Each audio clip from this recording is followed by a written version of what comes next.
Hello everyone and thanks for hanging out with me. Here we have the Volkswagen Id.5 GTX. Yes, finally I can drive it. This is a media event from Volkswagen here in the Austrian Alps. We are in Schäfer am Wildenkaiser.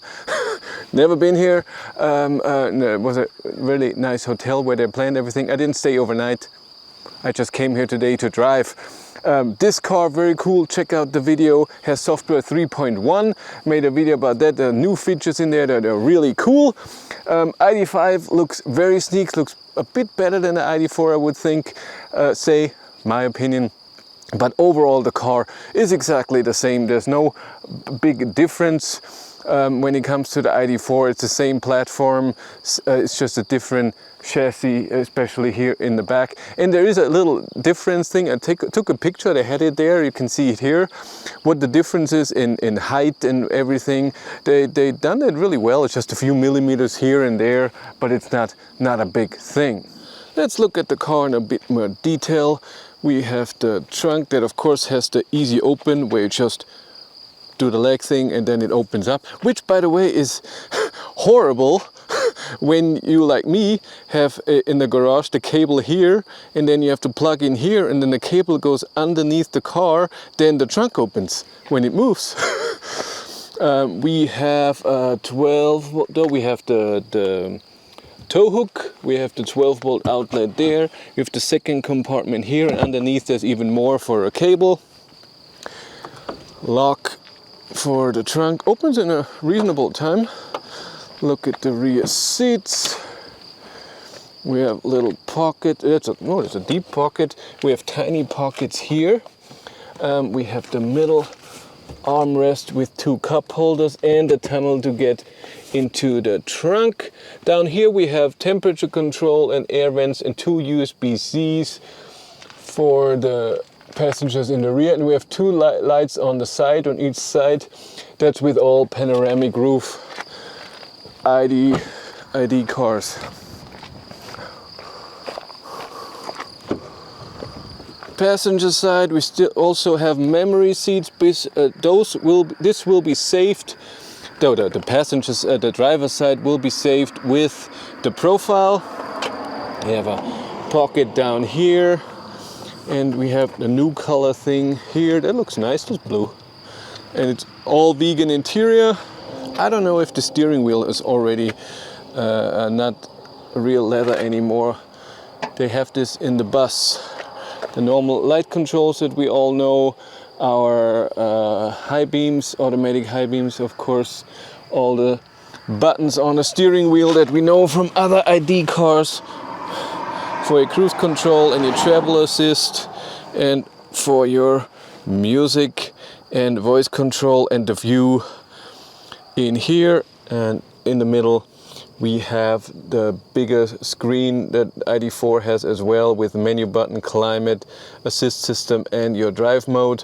You have traction mode in the all-wheel drive version, which you don't have in your max all-wheel drive utilization, cool.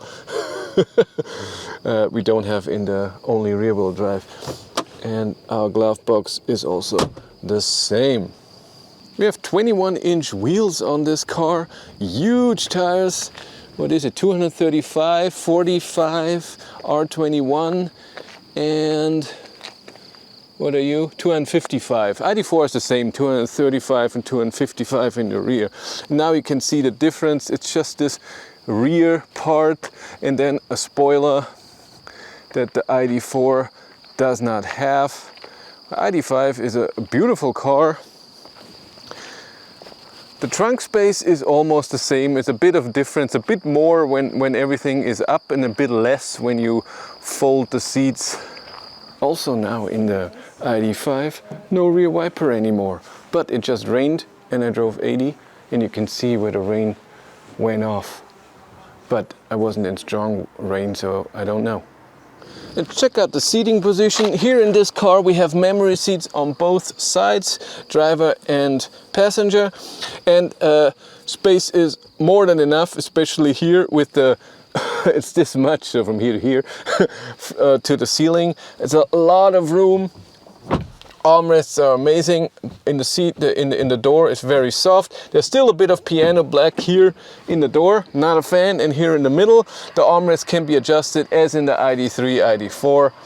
That's cool, but very comfortable, and the seats can be adjusted in a nice way. These are the sport seats. I think they're new because the headrest, no, maybe not. The headrest is awesome, and overall those seats, they fit me just perfectly. So they're amazing in corners. Problem with that is that it gets really warm in those, but in the winter must be nice, especially with the seat heater. I did it right. Let's check out the space in the rear. Oh my god, I made everything dirty already. Yes, headrest is way too low. Ooh, I'm touching the ceiling with my head. There's no room. No, there's no room. I'm touching. We have handles on every seat. If I close the door and put the armrest down, that's a nice seating position. That's awesome. Again, we have piano black here in the back. And I have a lot of leg room, and even underneath the front seat. The seat is not totally in the bottom. I noticed that it's a bit too low for me. It's the first ID car where when I'm sitting on the lowest position, I feel like I should go up. I don't see that much. I felt a bit low. Those sport seats have those holes in there, so you can touch the driver in the neck and scare him to death. Important. Now let's drive the Volkswagen Id.5 GTX a bit. Normal key. As always, it's the key from all MEB platform cars. There's no difference, and there's no difference in buttons. It still says when the car is new, is started, it says ID in a blue thing in the augmented reality head-up display. You still have the lock, unlock, and trunk opening when you hold it. Since 3.0, when you get into the car, you have user profiles, where with the profiles, I made a video about that. You can watch it here. That your seat position, your windows, your mirrors, and a lot of things in the car, settings and stuff will be saved with you, so you can select and change the user if you want to. And this doesn't go away. I was wrong. This will never go away. You have to press it away yourself. That's a bit sad if you're only user like me, where I'm the only one most of the time driving.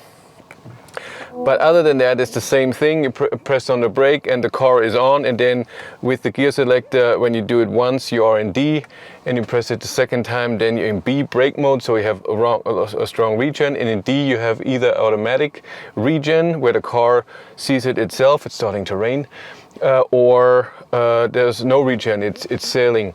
Let's drive a bit. You have grip. Regen in the Id.5 GTX is not stronger. I was hoping with two motors that the regen would be stronger than in a normal car with only rear-wheel drive, and I had the same experience in Id.4 GTX. Why would it be any different? It's the same motors, it's the same car, just a different chassis. Just in here we have software 3.1, that's the difference. So driving the car, it's exactly like the Id.4, there's no difference. I don't feel anything. Let's go right then. It takes too long. Yeah, the sound is the key in here. Let's accelerate a bit. Yeah, that's fun. Yeah, the 300 horsepower feels just way more. In the Id.4 with just rear-wheel drive, same in the Id.5, the 150 kilowatt, 204 horsepower feel a bit weak.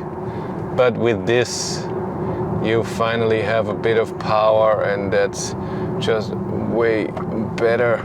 I like it. Let's go in the other direction. Oh god, everything is falling apart and around. Let's accelerate.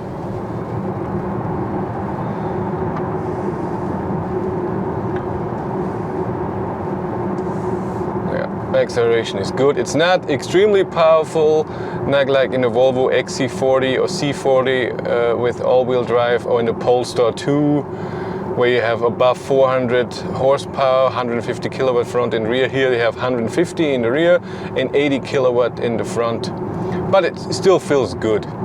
Noise level on this tarmac is a bit, asphalt is a bit loud.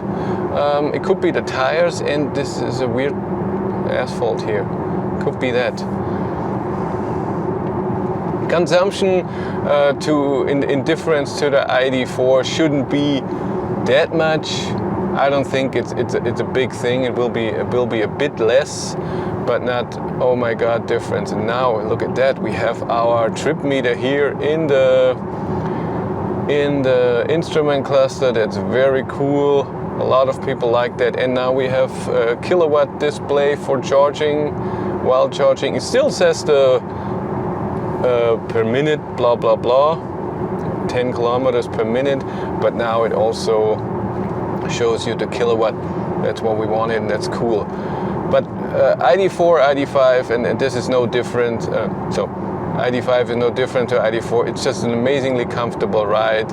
It feels great. The seats are awesome. These seats, those sport seats, get those seats. They're really awesome. Amazing side support. They're a bit warm, as always with seats that engulf you, where it's so comfortable when you're held in place. Of course, it's, maybe I should go up there.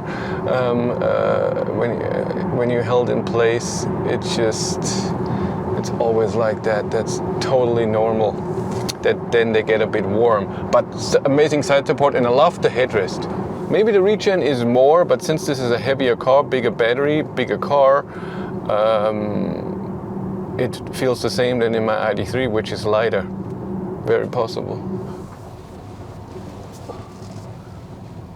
Ooh, turning circle is not the same as ID.3, ID.4. When you have all-wheel drive, turning circle is different, which is expected. That's why the cars have an amazing turning circle, since there is no motor in front. Boop. That's your reverse. In the ID.3 it's a loud beep, and here's a little boop. I don't know why I need a sound if I put the car in reverse. I don't get it at all. What does the park menu all tell me? Progress is stopped. Speed too high. Ah, that's a new. Ooh, that's a new display now. That looks good. That's nice. Again, thanks to Volkswagen for inviting me to drive this car. It's very special that they invite me to such events. Other car makers don't do that. Hint. Invite me. It's cool. For me, at least. But that's it for me. Thank you much for watching. Have a great day and take care. Bye.